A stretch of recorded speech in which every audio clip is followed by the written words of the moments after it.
You, class of 2020, are graduating high school during a pandemic. And there's just no other way to say it than to say that sucks. You've missed a huge hunk of your final semester of high school.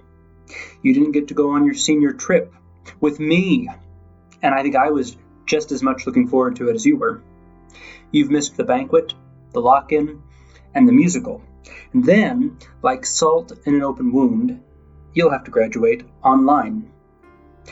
Yep, sucky just about sums it up. You know who's to blame for all this, right? As in, you know who caused this to happen, right? God did this. It's not that he merely allowed it to happen. God wrote these chapters of the history of the human race this way. I am the Lord, and there is no other. I form light and create darkness. I make well-being and create calamity.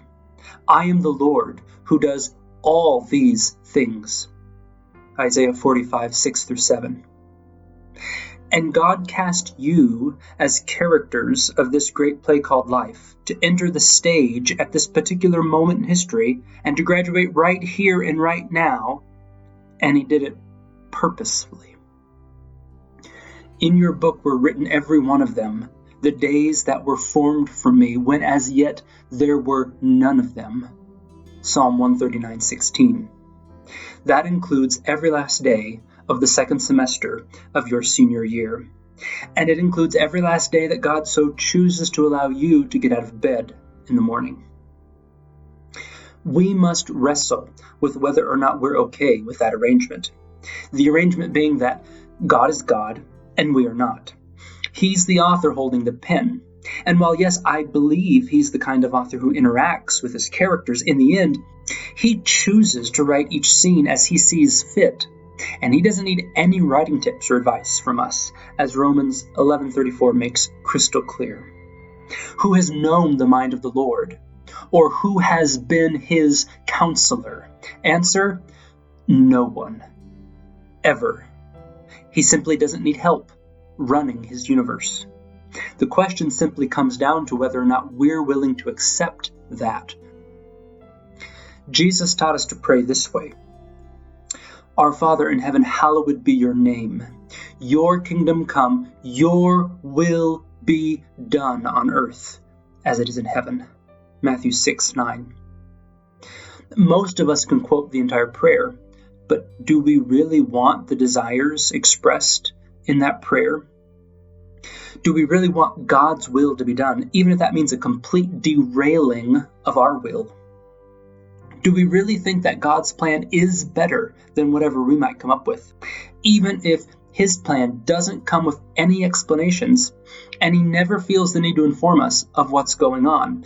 Apparently, just like he never informed Job of what was going on in his case. We are experiencing the unfolding of God's will every day. The shutting down of your school during the very final months of your high school career are part of that will. God hasn't seen fit to tell me, or any one of you as far as I know, what he's up to. But he's got this. And there could be no better way to write this chapter than how he's doing it right now. You must choose whether or not you'll surrender to that amazing, loving will. That was the choice that Jesus himself ultimately had to make.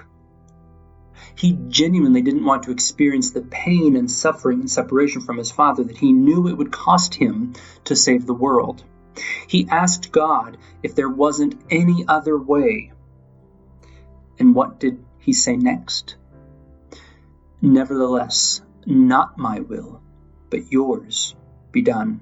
Luke 22:42. How was Jesus able to pray such a prayer? He was fully convinced that God's will was better than his will. He was sure that there was more joy to be had in doing things God's way, even if that way included a lot of sorrow and even death, than if Jesus were to insist on his own way. He saw the joy that was set before him, Hebrews 12:2, and went for it, because there was no higher joy down any other path. The Bible is one long story of God interrupting people's lives. Noah, Abraham and Sarah, Jacob, Joseph, the entire Jewish people, Moses, Rahab, Ruth, David, Jeremiah, Daniel, Esther, Nehemiah, John the Baptist's parents, Mary and Joseph, Peter, James, John, and all the other disciples, Paul, and on throughout history. God interrupts people's plans. And his plans are so much better. They're harder, for sure, but they're better. Like the saints of old did, you must choose to. Will you submit yourself to God's will even when that seriously messes up your own will? Will you surrender the right to run your life and accept God's plan for you? Do you see that his ways are designed so as to bring you the best end possible, and that if you were to insist on your own will here and now, you would forfeit dump truck loads of joy for all eternity? You know, life will one day move on. New days will dawn. But other circumstances will arise in your life in which you will need this lesson even more then than you need it right now. So use this as an opportunity to practice.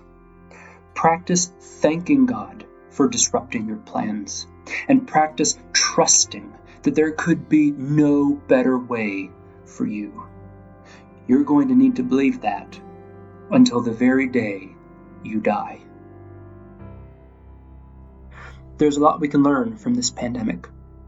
One thing is that God's plans are better than our plans. May this be a truth you build your life on.